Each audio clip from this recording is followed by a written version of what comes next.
మన ప్రభువును రక్షకుడైన యేసుక్రీస్తు నామంలో అందరికీ వందనాలు. మరి మంచి సమయంలోకి దేవుడు మనల్ని నడిపించి ఉన్నాడు.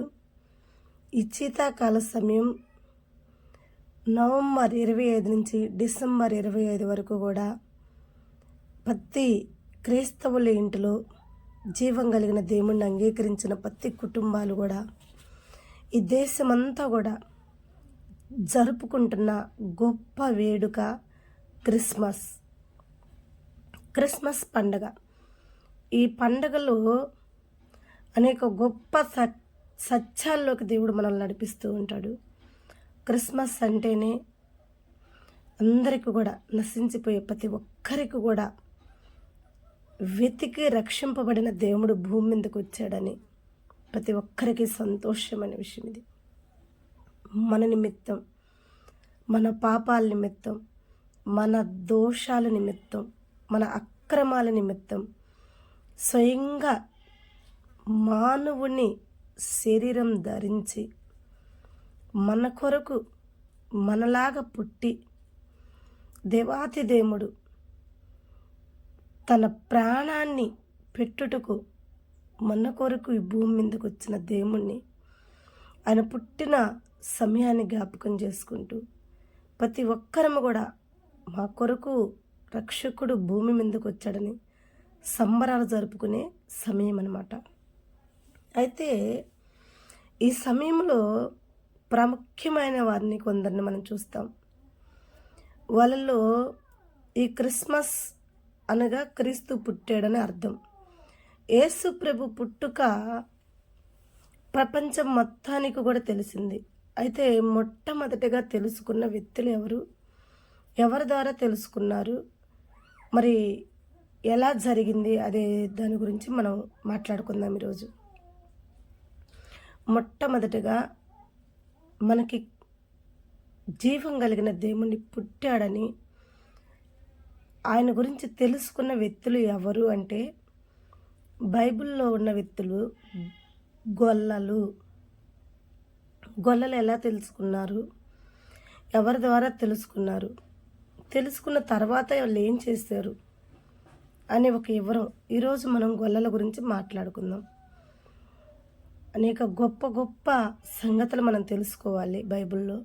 క్రిస్మస్ పండగ అంటే ఈరోజు మనం తెలుసుకునే విషయం ఏంటి అంటే గొల్లల గురించి. లూకా సువార్త 2వ అధ్యాయం, ఈ లూకా సువార్త 2వ అధ్యాయం 15వ వచనంలో మనం చూసే మాటలు కనుక మనందరం వింటే, ఆ దూత వాళ్ళ వద్ద నుండి పరలోకమునకు వెళ్ళగా తరువాత ఆ గొర్రెల కాపరులు జరిగినదంతా ఈ కార్యమంతా కూడా ప్రభు మనకు తెలియచేసినని వాళ్ళందరూ కూడా ఏం చేస్తారో తెలుసా, బెత్లెహేమునకు వెళ్ళి అసలు ఈ దూత మనకి చెప్పింది నిజమా అబద్ధమా, రక్షకుడు మన కొరకు పుట్టాడు అని మనందరిని కూడా విడిపిస్తాడు అని చెప్తుంది కదా. ఆ దూత మాట మనం వినాలి అంటే మనం పోయి చూడాలి. ముందు విని చూసి మనం అనేకరికి కూడా తెలియచేయాలి, అనేకరిని కూడా నడిపించాలి అన్న ఒక ఆలోచనతో ఎమ్మటిని దూత ఎక్కడైతే ఆ బెత్లెహేములో ఆ పశువుల పాకలో ఎక్కడైతే అడ్రస్ వాళ్ళకి చెప్పిందో ఆ అడ్రస్ ప్రకారంగా ఎమ్మటిని వాళ్ళు ఏం చేస్తారంటే పరిగెత్తుకుంటూ వెళ్ళి బెత్లెహేము దగ్గర దూత ఏ అడ్రస్ అయితే వాళ్ళకి ఇచ్చిందో ఆ అడ్రస్లో దూత చెప్పిన సంగతులన్నీ, ఆ కార్యాలన్నీ కూడా వాళ్ళ కళ్ళతో చూశారు. దేవుడికి మహిమ కలుగునుగాక. ప్రియమైన బిడ్డలారా, ఈ గొల్లల ద్వారా మనం ఈరోజు ఏం నేర్చుకోవాలి, గొల్లల గురించి దేవుడు మనకి ఏం నేర్పించబోతున్నాడు అనంటే, ఈరోజు అనేక దూతలు ఈ భూ ప్రపంచం మీద సువార్త ప్రకటిస్తున్నారు దేవుడు సేవకులుగా. కానీ అనేకరికి కరపత్రికల ద్వారా, అనేకరికి మైక్ కాల్స్ ద్వారా, అనేకరికి టీవీల ద్వారా, రేడియోల ద్వారా వాక్యము తెలియజేస్తున్నారు. చూడండి, వీళ్ళందరూ కూడా ఈ జరిగిన ఈ కార్యాలన్నీ ప్రభు మనకి తెలియజేశాడు అని చెప్పి వాళ్ళు ఎలా తలపోసుకున్నారు. కానీ ఈరోజు నీ కళ్ళ ముందు వాక్యం ఉంటుంది, నీ కళ్ళ ముందు ప్రభు నీ కొరకు పుట్టాడని చెప్తుంటారు. నీ కళ్ళ ముందే నీ కొరకు ఆయన మరణించాడని చెప్తుంటాం. కానీ ఈ గొల్లలు ఏ రీతిగా అయితే ఇన్ని అది నిజమా అబద్ధమా అని తలపోసుకుని ఆ కార్యములు చూసి ఏ రీతిగా అయితే ఆయన్ని పూజించారో, కానీ ఈ ఆలోచన మనం చేయట్లేదు. దైవ సేవకులు ప్రకటిస్తున్న ఈ ప్రకటన వ్యర్థమైందా లేక నిజమైందా? నిజంగా వీళ్ళు ప్రకటిస్తున్న ఈ శుభవార్త నిజమేనా అని చెప్పి మన హృదయంలో కూడా తలపోసుకుని ఈ గొల్లల వలె మనము కూడా దేవుడి వద్దకు పరిగెత్తేవారిగా ఉందాం.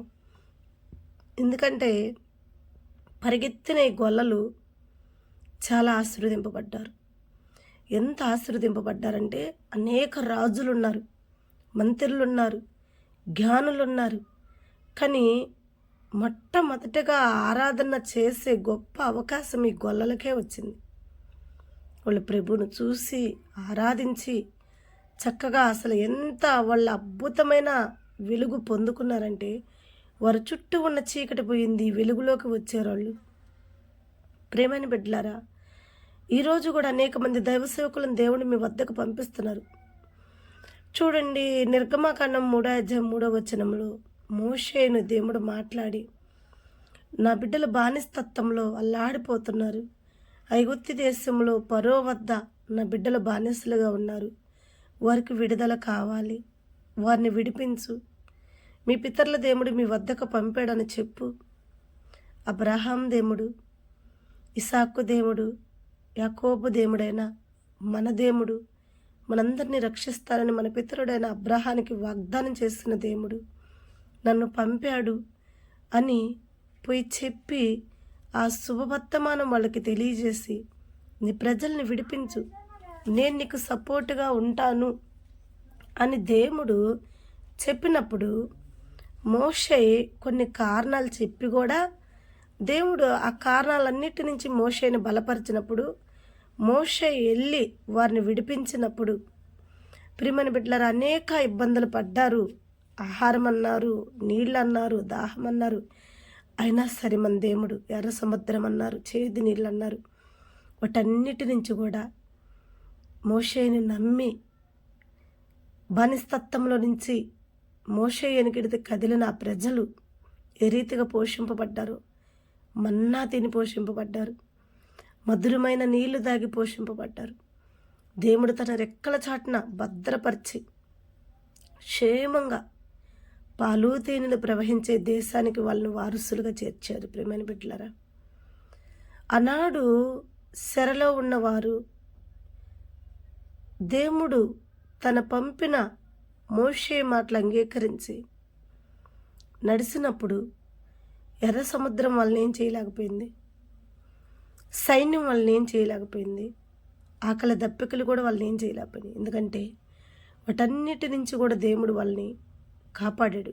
ఎలా కాపాడాడంటే, పగలు మేఘ స్తంభంలో ఉండి, రాత్రివేళ అగ్ని స్తంభంలో ఉండి దేవాతి దేవుడు తన ప్రజలని కాపాడాడు. ప్రేమైన బిడ్డలారా, ఈరోజు ఈ పండగ, క్రిస్మస్ పండగ జరుపుకుంటున్న మనందరం కూడా తెలుసుకోవాల్సిన విషయం ఏంటంటే, కట్టబడిన మన జీవితాల్ని రోగాలతోనూ, వ్యాధులతోనూ, అవమానాలతోనూ, అప్పులతోనూ, దేశంతోనూ, కోపాలతోనూ, శాపాలతోనూ, నానా విధమైన పాపాలతోనూ కట్టబడిన మన జీవితాల్ని ఆయన విడిపించడానికి వచ్చిన గొప్ప దేవుడని నమ్మాలి. ఎందుకంటే విడిపించగలిగిన దేవుడు, ఆయన వైపు నువ్వు నడిచినప్పుడు ఆయన నిన్ను విడిపించగలిగిన దేవుడు. చూడండి, మనం యోహాను సువార్తలో చూస్తాం. యోహాను సువార్తలో జీవం కలిగిన దేవుడు ఒక మాట అంటాడు. ఆ మాట ఏంటంటే, మీరు ఒక గ్రామంలోకి ప్రవేశించండి, మీరు ప్రవేశించినప్పుడు అక్కడ కట్టబడిన ఒక గాడిద మీకు కనపడిద్ది. సారీ అమ్మ, మార్కు సువార్త అనుకుంటా. కట్టబడిన ఒక గాడిద మీకు కనపడిద్ది. మార్కు సువార్త 11 దాన్ని విడిపించండి. ఆ గాడిద పిల్లని విడిపించండి. ఒకవేళ మీకు ఎవరన్నా అడ్డపడి దీన్ని ఎందుకు విడిపిస్తున్నారు, దీని కర్మకి ఇది కట్టబడింది, ఇది పాపాల వద్ద, శాపాల వద్ద, దోషాల వద్ద అనేక విధమైన ఇబ్బందులు దీని మీద ఉన్నాయి కాబట్టి, అనేకటికి ఇది పాపిగా నిలబడింది కాబట్టి దీన్ని కట్టేశాం అని వారు మిమ్మల్ని అడ్డపడి దాన్ని ఇప్పనీయకుండా ఆపుతారేమో. ఒకవేళ అలా ఎవరన్నా అడ్డపడి ఇప్పనీయకుండా ఆపితే, సరే ఇది మీకు పనికిరాంది కదా, ఇది పాపాత్మురాలు, రోగి, మోసగాడు అని చెప్పి మీరు కట్టేశారు కదా. అయితే ఆ స్థితి నుంచి ఇప్పుడు ఇది విడుదల పొందుకోబోతుంది. మీకు అవసరం లేని ఇది ప్రభువుకు కావాల్సింది. ప్రభువుకు కావాలని చెప్పండి. ఆ గాడిద పిల్ల ప్రభువుకు కావాలి, అందుకే దాన్ని విడిపిస్తున్నాడు. ఆయన వాక్యం సెలవిస్తుంది, నశించిపోయే వారిని వెతికి రక్షించుట కొరకు మనిషి కుమారుడు భూమి మీదకు వచ్చెను. అంటే ఇలా నశించిపోతున్న మనందరం కూడా ఆయనకు కావాలి. ఆయనకు కావాలి కాబట్టి ఆయన విడిపించాలి, విడిపిస్తాడు. తన ప్రజలను పంపి, తన సేవకులను పంపి, ఏ స్థితిలో నువ్వు కట్టబడి ఉన్నావో, ఏ పరిస్థితిలో నువ్వు కట్టబడి ఉన్నావో నిన్ను విడిపించాలన్నదే ప్రభు చిత్తమైంది కనుక నిన్ను విడిపిస్తాడు. ప్రియమైన జన్మ, జీవం కలిగిన దేవుడు మనకి ఏది ఆజ్ఞాపిస్తాడో అది మనం చెయ్యాలి. దూతలు చీకట్లో ఉన్నారు, చలి కాసుకుంటూ ఉన్నారు. అలాంటి స్థితిలో దూత వాళ్ళ వద్దకు వెళ్ళి ఆ గొల్లలను బలపరిచి, భయపడద్దు, గొప్ప సువార్త మీ వద్దకు నేను తీసుకొచ్చాను. ఎలాంటి సువార్త అంటే, రక్షకుడు మీ కొరకు పుట్టి ఉన్నాడు.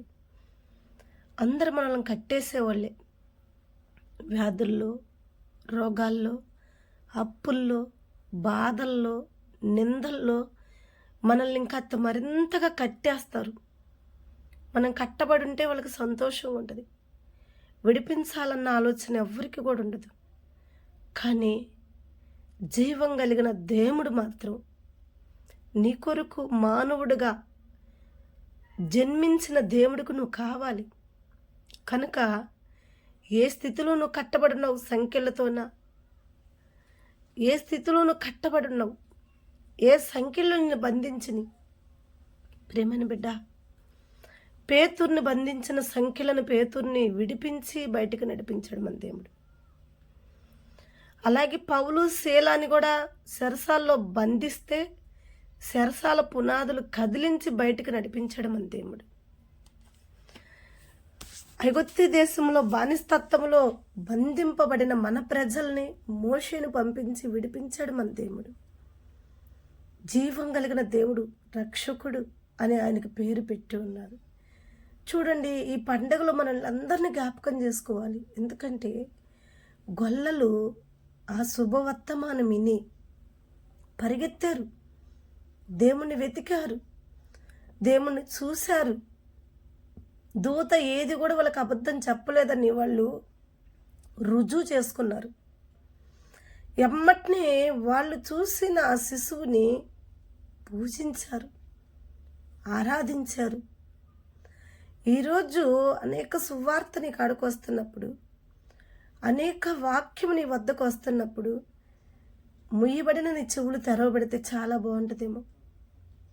ఎందుకంటే నశించేదాన్ని వెతికి రక్షించే రక్షకుడు భూమి మీదకి వచ్చిన సమయం. ఈ సమయంలో ఆయన మనందరం కూడా జ్ఞాపకం చేసుకుంటున్నాం. ఈ సమయం ఆశీర్వదింపబడిన సమయం, మనందరికీ కూడా కావాల్సిన సమయం. ఇట్టి సమయంలో పండగే మనకి ఎలాంటి పండగ అంటే, మనం రక్షింపబడేటానికి రక్షకుడు మన కొరకు పుట్టిన పండగ. ఇది గొప్ప పండగ. ఈ పండగని క్రిస్మస్ వేడుక మొట్టమొదటగా ఆరాధించే గొప్ప అవకాశం దేవుడు మనకే ఇచ్చాడు. ఆరోగ్యుల కొరకు రాలేదు, పరిశుద్ధుల కొరకు రాలేదు, రోగుల కొరకు వచ్చా, పాపుల కొరకు వచ్చా. వారు నాకు కావాలి, నేను వారిని విడిపించాలి, వారి సంఖ్యల నుంచి వారిని విడిపించి రక్షిస్తా. దేవుడు వాగ్దానం చేశాడు. వాగ్దానం నెరవేర్చుట కొరకు ఆయన మన కొరకు జన్మించాడు బెత్లెహేములో. రక్షకుడు మన కొరకు జన్మించి ఉన్నాడు. ఈ రక్షకుడిని గొర్రెల కాసే గొర్రెల కాపర్లు ఆరాధించారు, ఆయన కొరకు పరిగెత్తారు. ఈ వాక్యం వింటున్న నీవు, ఈ వాక్యం వింటున్న నీ హృదయంలో కూడా దేవుణ్ణి వెతికే పరుగులు నీ వద్ద ఉన్నయ్యా. నువ్వు పరిగెత్తుతున్నావా దేవుడి కొరకు? నువ్వు కూడా పరిగెత్తు దేవుడి కొరకు. దేవుణ్ణి వెతుకు. జీవం కలిగిన దేవుణ్ణి నువ్వు వెతికితే ఆయన్ని నువ్వు ఆరాధించవచ్చు, ఆయన్ని నువ్వు పూజించవచ్చు. అది నీకు గొప్ప అవకాశం, దేవుడిస్తున్న అవకాశం. నువ్వు ఎప్పుడైతే దేవుణ్ణి ఆరాధించగలుగుతావో, ఎప్పుడైతే నువ్వు దేవుణ్ణి పూజించగలుగుతావో, ఏ స్థితిలో నువ్వు కట్టబడి ఉన్నావో, ఏ పరిస్థితిలో నువ్వు కట్టబడి ఉన్నావో, ప్రేమని బిడ్డ, దేవాతి దేవుడు ఆయన యొక్క వేడుకలో, ఆయన యొక్క సంబరాల్లో నిన్ను జ్ఞాపకం చేసుకుంటాడు. ఆయన ఇప్పుడు వరకు కూడా దేవుని గుర్తెరగకుండా ఉన్నావేమో, ఇప్పుడు వరకు కూడా దేవుడు సువార్తని వద్దకు వస్తున్న శుభవర్తమానం పత్రికల ద్వారా, టీవీల ద్వారా, రేడియోల ద్వారా, మైకుల ద్వారా నీ వద్దకు వస్తున్నా చెవు నొగ్గకుండా ఉన్నావేమో. దయచేసి చెవు కలిగిన వాడు ఆత్మ సంగమతో చెప్పుచున్న మాట వినును అంటున్నాడు నా దేవుడు. దేవుడిచ్చిన చెవుల్ని వద్దుని వాక్యముని వద్దకు వస్తుంది. దయచేసి వాక్యాన్ని గుర్తెరుగు, వాక్యాన్ని విను. శుభవర్తమానం పత్రిక ద్వారా వచ్చినా, మైక్ ద్వారా వచ్చినా, టీవీ ద్వారా వచ్చినా, రేడియో ద్వారా వచ్చినా, ఫేస్బుక్ ద్వారా వచ్చినా, ఎలా నీ వద్దకు వచ్చినా గొర్రెల కాపర్లు ప్రభు మన వద్దకు పంపించి మనకు తెలియజేశాడు ఈ గొప్ప కార్యమని వాళ్ళు ఎలా అయితే నమ్మి, ప్రభు తెలియజేశాడు మన కొరకు ఈ మాటలను ఎలా అయితే వాళ్ళు పరిగెత్తారు, నువ్వు కూడా మనుషులు కాదు నీ వద్దకు ఈ వాక్యం తీసుకొస్తుంది, పత్రికలు కాదు నీ వద్దకు తీసుకొస్తుంది, టీవీ ఛానల్ కాదు నీ వద్దకు తీసుకొస్తుంది, సెల్ ఫోన్స్ కాదు నీ వద్దకు తీసుకొస్తుంది. ప్రభువే వాళ్ళు చెప్పారు, ప్రభు మనకి తెలియజేసాడు ఈ కార్యాలు అని వాళ్ళు సాక్ష్యం ఇస్తున్న మాటే నేను చెప్తున్నా. ఆ సాక్ష్యాన్ని గుర్తెరుగు. నువ్వు కూడా ప్రభువు నీకు తెలియజేస్తున్నాడు, నీ వద్దకు పంపించాడు. ఈ శుభవర్తమానం నీ మేలుకే, నీకు శుభము, నీ ఇంటికి శుభము, నీ బిడ్డలకు శుభము. ఎలా అంటే నువ్వు ఎప్పుడైతే ఈ శుభవర్తాన్ని తీసుకుని నీలో అంగీకరించి క్రీస్తు ఒప్పు జీవం కలిగిన దేవుడి వైపు నువ్వు పరుగులు తీయటం మొదలు పెడతావు, ఎమ్మటనే ఏ స్థితిలో నువ్వు కట్టబడి ఉన్నావో, ఏ పరిస్థితుల్లో నువ్వు కట్టబడి ఉన్నావో నా దేవుడు నిన్ను విడిపిస్తాడు. హల్లెలూయా. నా దేవుడు నిన్ను విడిపించుట కొరకు ఈ శుభవర్తమానం నీ వద్దకు పంపిస్తున్నాడు. విడిపించిన వారిని కూడా నీకు నేను నీ ముందు చూపించా. కల్పిత కథలు కాదమ్మా, బైబిల్లో జీవం కలిగిన దేవుడు విడిపించిన వారిని నీ ముందుకు తీసుకొచ్చి చూపించాను. బానిసత్వం అంటే మామూలు మాటల, వాళ్ళ వద్ద బానిసత్వం అంటే ఘోరమైన బాధ. 1 సంవత్సరం ఎవరికడికైనా జీతానికి పోతే ఆ 1 సంవత్సరం జీతానికి మాట్లాడుకున్నవాడు 10 సార్లు ఎగనుకు వస్తాడు పక్కకి. ఎందుకంటే ఆ ఆహారం నేను తినలేకపోతున్నా, ఆ శాఖీని నేను చేయలేకపోతున్నా, వాళ్ళు పెట్టే హింస నేను పడలేకపోతున్నానని సాక్ష్యం ఇస్తాడు. 1 సంవత్సరం జీతానికి పోయినోడే అన్ని సాక్ష్యాలు ఇచ్చి నా వల్ల కాటలేదు, వాళ్ళ వద్ద నేను బానిసత్వంగా ఉండలేను, వాళ్ళ వద్ద నేను జీతగాడిగా ఉండలేను, నేను ఘోరమైన హింస పడుతున్నానని సాక్ష్యం ఇస్తుంటే 1 రోజు కాదు, 2 రోజులు కాదు, ఎన్ని సంవత్సరాల నుంచో బానిసలుగా ఉన్నారు మనోళ్ళు. మన పితరుడైన అబ్రహం కాలం మొదలుకొని మరలా మోషే కాలం వచ్చేంత వరకు కూడా వాళ్ళ బానిసత్వంలో ఎంత హింసింపబడి ఉంటారు, ఎంత నరకం, ఎంత బాధలు. ఆ రాజులు వాళ్ళని ఎలా కావాలంటే అలా ఆడుకుంటూ గొడ్డు చాకిరి, ఇటుకలు కాలిపిస్తూ, బంకమట్టి పిసికిస్తూ, వరి పంటలు పండిస్తూ వాళ్ళ చేత ఘోరమైన మోపులు, ఘోరమైన సైనికులుగా యుద్ధంలోకి నెడుతూ, మరణించే సైనికుల్లో ముందు ఇలానే ఉంచుతూ ఎంత హింసిస్తుంటో ఆ హింస తట్టుకోలేక, ఆ హింస పడలేక మమ్మల్ని విడిపించేవారు లేరా, మా పితరుల దేవుడు మమ్మల్ని వదిలిపెట్టాడని వాళ్ళు ఘోరంగా ఏడిసినప్పుడు, బాధపడ్డప్పుడు, ప్రార్థించినప్పుడు జీవం కలిగిన దేవుడు వాళ్ళ వద్దకు ఒక దూతను పంపించాడు. మోషే అనే దూత. ఆ దూత ప్రకటించింది, మీ కొరకు రక్షకుడు పుట్టాడు, మీ కొరకు రక్షకుడు ఉన్నాడు, మీ పితరుల దేవుడు ఉన్నాడు, ఆయన మిమ్మల్ని విడిపించమని నన్ను పంపించాడు.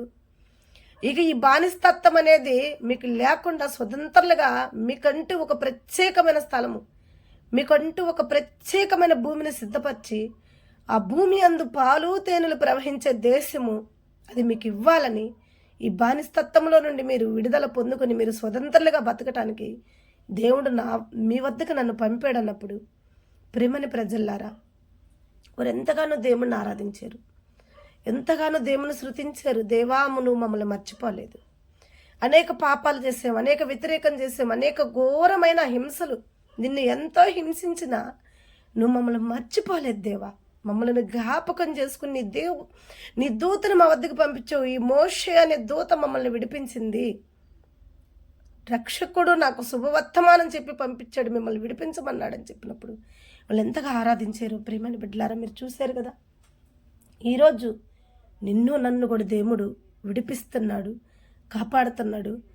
మోషేను పంపించినట్టే మన వద్దకు కూడా దూతని, గొర్రెల వద్దకు దూతని పంపించినట్టు దేవుడు మన వద్దకు సువార్త పంపిస్తున్నాడు, వాక్యాన్ని పంపిస్తున్నాడు. ఈ వాక్యాన్ని విని అంగీకరించి మనం కూడా విడుదల పొందుకోవాలన్నదే ఈ వాక్యం. ఈరోజు ఈ వాక్యం మన కాడికి వస్తుందంటే దేవుడు కృప, దేవుడు దయ. ఇప్పుడు కూడా దేవుడు నిన్ను నన్ను రక్షించుట కొరకు ఈ శుభవర్తమానం మనకు పంపిస్తూనే ఉన్నాడు దూతల ద్వారా. ఆ దూతలే సేవకులు అవ్వచ్చు, ఆ దూతలే ఒక యూట్యూబ్ అవ్వచ్చు, ఆ దూతే ఒక టీవీ అవ్వచ్చు, ఆ దూతే ఒక కరపత్రిక అవ్వచ్చు. ప్రేమని బిడ్డలారా, ఈ వార్త మన వద్దకు వచ్చినప్పుడు ఆనాడు గొల్లలు ఎలా అంగీకరించి దాని వైపు పరిగెత్తి ఏ రీతిగా అయితే వారు దేవుణ్ణి ఆరాధించడానికి గొప్ప అవకాశం ఉందో, ఈరోజు మనము కూడా అదే రీతిగా నడవాలి, నడిపింపబడాలి, అదే రీతిగా మనం రక్షింపబడాలి. ప్రేమని బిడ్డలారా, ఈ రక్షణ మారు మనసు అనేది నిన్ను నన్ను దేవుడు విడిపించుట కొరకు, దేవుడు రక్షించుట కొరకు, ఇది దేవుడు పంపించిన శుభవర్తమానం అని మనం తెలుసుకోవాలి. ప్రేమని బిడ్డలారా, కాబట్టి అది తెలుసుకున్న గొర్రెలు కాసే కాపర్లు ఏ రీతిగా అయితే ప్రకాశమైన వెలుగు చూడగలిగారు, వారి చీకట్లన్నీ కూడా పోగొట్టుకోగలిగారు, మనము కూడా ఆ రీతిగా మన చీకటి చెత్తులు, అంధకార క్రియలు, శ్రమల నుంచి విడుదల పొందుకోవాలంటే క్రీస్తు వైపు పరిగెత్తాలి. అదే నిజమైన క్రిస్మస్. మనకి గొర్రెల కాపర్లను చూసి దేవుడు మనల్ని నేర్చుకోమంటున్న మాటలు మనం వింటున్నాం. దూత చెప్పంగా గొర్రెల కాపర్లు తెలుసుకున్న విషయం ఏంటంటే, ప్రభు ఇది మనకి తెలియచేశాడు, ప్రభు ఇది మన వద్దకు పంపించాడు, దీని ప్రకారంగా మనం పరిగెత్తాలి అని చెప్పి వాళ్ళు పరిగెత్తారు, గైకున్నారు. ప్రభు మాటలు వాళ్ళు లోపడ్డారు. ప్రేమని బిడ్డలారా, మనము లోపడి మనము గైకున్న ఎడల దేవాతి దేవుడు ఆ రీతిగా మనము కూడా పరిగెత్తేవారిగా ఉందాం. దేవుడు మనందరికీ చెవులు ఇచ్చాడు, చెవు కలిగిన వాడు వినాలి, ఆత్మ సంగమతో చెప్పుచున్న మాటలు అని దేవుడు చెప్తున్నాడు. మనందరికి చెవులు ఉన్నాయి.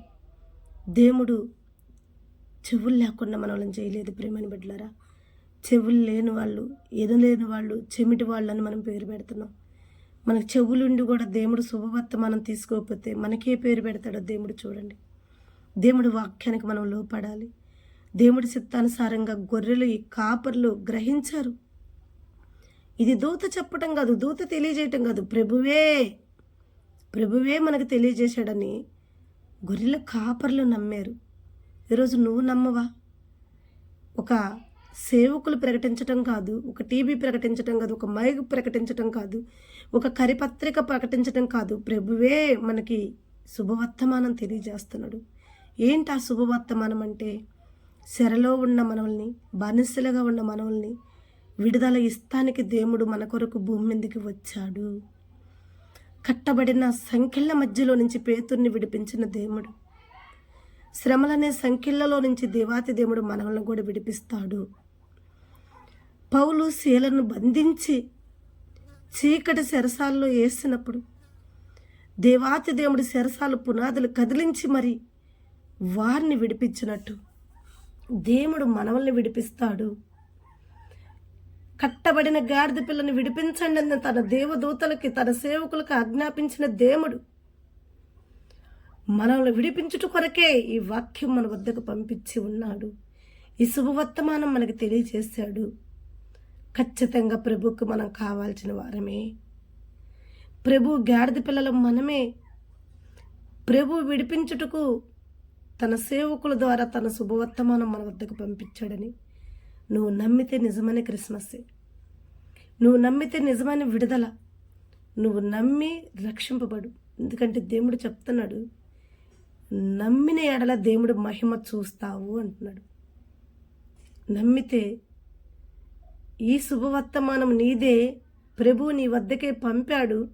నీ రక్షణ కొరకు, నిన్ను రక్షించుట కొరకు, కట్టబడిన నీ శ్రమల్లో నుంచి, కట్టబడిన నీ పాపంలో నుండి, కట్టబడిన నీ శాపాల్లో నుండి నీ దేవుడు నిన్ను విడిపించుట కొరకు ఈ శుభవర్తమానం నీ వద్దకు పంపాడని నువ్వు నమ్మితే క్రీస్తును ఆరాధించు, గొల్లలు ఆరాధించినట్టు. క్రీస్తు వైపు పరిగెత్తు, గొల్లలు పరిగెత్తినట్టు. అప్పుడు నిజమైన విడుదల. బంధింపబడిన వారు బానిస్తత్వములో నుండి వాగ్దాన భూమిలోకి చేర్చబడ్డట్టు, సంఖ్యలతో బంధింపబడిన వారు విడిపింపబడ్డట్టు, చీకటి పునాదిలో వేయబడిన వారు వెలుగులోకి వచ్చినట్టు. నా దేవాతి దేవుడు, నువ్వు ఏ స్థితిలో పడిపోయి ఉన్నావో, ఏ స్థితిలో కట్టబడి ఉన్నావో, ఏ స్థితిలో అవమానపడుతున్నావో ఆ స్థితుల నుంచి దేవాతి దేవుడు నిన్ను విడిపించునుగాక. ఇది నిజమైన క్రిస్మస్. ఈరోజు మనం గొర్రెల కాపర్ల గురించి తెలుసుకున్నాం. దేవాతి దేవుడు గొర్రెల కాపర్లతో మాట్లాడినట్టు మనతో కూడా మాట్లాడి బంధింపబడిన వారి వద్దకు దూతను పంపించినట్టు, కట్టబడిన వారి వద్దకి తన ఇద్దరు సేవకులను పంపించినట్టు, బానిస్తత్వంలో ఉన్న వారికి తన సేవకుడిని పంపించినట్టు నీ వద్దకి మెసేజ్ పంపిస్తున్నాడు. నీ వద్దకి వాక్యం పంపిస్తున్నాడు. నీ వద్దకి మాటలు పంపిస్తున్నాడు. దయచేసి చెవునొగ్గి మాటలు విని గ్రహించి నీ హృదయంలో తలపోసుకుని క్రీస్తు వైపు పరుగులు తీసి జీవం కలిగిన దేవుణ్ణి, నీ కొరకు జన్మించిన ఈ దేవుణ్ణి ఆరాధించమని ప్రభు నామములో ప్రతి ఒక్క బిడ్డను కూడా వేడుకుంటున్నాం. ఈ మాటలు మనందరినీ కూడా ఎంతో రక్షణ మార్గంలోకి నడిపించే వాక్యంగా నిలబడాలని మనందరం కూడా ప్రార్థన చేసుకుందాం. ప్రేమ కనికరమ కలిగిన దేవా, స్తుతులకు పాత్రుడైన తండ్రి, సూత్రాలు కూడా నీకు సూత్రమయ్య. ఇంత గొప్ప మాటలు మా మధ్యకి తీసుకొచ్చావు ప్రభా. అవును తండ్రి, గొర్రెల కాపర్లు చీకట్లో ఉండి చలి కాసుకుంటున్న వారి వద్దకు వచ్చి ప్రకాశమైన వెలుగు వాళ్ళకి ఇచ్చావు ప్రభా. అనేక చీకట్లో నేనున్నాను ప్రభా, అనేక శ్రమల్లో నేనున్నాను ప్రభా. నీ వెలుగు తేజోమయమని నీ వెలుగు మాకు ప్రజ్వరలు చేయమని కోరుకుంటున్నాం ప్రభా. అయ్యా, మోషేని పంపించి బానిస్తత్వంలో నుంచి విడిపించి వాగ్దాన భూమి చేర్చావు తండ్రి. ఏ స్థితిలో నేను బానిసగా ఉన్నాను, ఏ స్థితిలో నేను బంధింపబడి ఉన్నాను, ఈ వాక్యం పంపించిన తండ్రి ఈ స్థితి నుంచి నన్ను విడిపించిన దేవానికి స్తోత్రమయ్యా. అయా, చెరసాల్లో సంఖ్యలతో కట్టబడిన పేతుర్ని విడిపించినట్టు, శ్రమల్లో, నిందల్లో, అవమానంలో, అయా అనేక భయంకరమైన పాపాల్లో కట్టబడిన నన్ను విడిపించుట కొరకు ఈ శుభవర్తమానం నాకు అడిగి పంపించిన దేవానికి స్తోత్రమయ్యా. అయ్యా, సరసాల్లో పడేసిన శీలా పౌలును ఏ రీతిగా అయితే వారి గాయాలు కట్టి అయ్యా వారికి పరిచర్య చేయించావు, అనేక గాయాల్లో కట్టబడిన నా గాయాలు కూడా కట్టు ప్రభా. నన్ను కూడా స్వస్థపరచు ప్రభా. అయ్యా, గడప పునాదులు కదిలించు ప్రభా. సహాయం అందించు. నీ వాక్యము నా పాదములకు దీపం, నా తోవలకు వెలుగై నా చీకట్లను తీసివేసి నాకు నూతనమైన వెలుగుగా మార్చమని నీకే ఘనత, మహిమ, ప్రభావాలు చెల్లిస్తూ అయ్యా, మా కొరకు జన్మించిన నజరేడా నీకే స్తుతులు, ఆరాధన చెల్లిస్తూ దేవా, నీ గొర్రెల కాపర్లు పరిగెత్తినట్టు నేనును నా ఇంటి వారు పరిగెత్తి గొర్రెల కాపర్లు ఆరాధించినట్టు నేను నా ఇంటి వారు ఆరాధించుటకు నీ కృప చూపించమని యేసునామములో ప్రార్థించి అడిగి వేడుకుంటున్నాం తండ్రి. ఆమేన్. God bless you. ప్రభు మనందరిని దీవించునుగాక.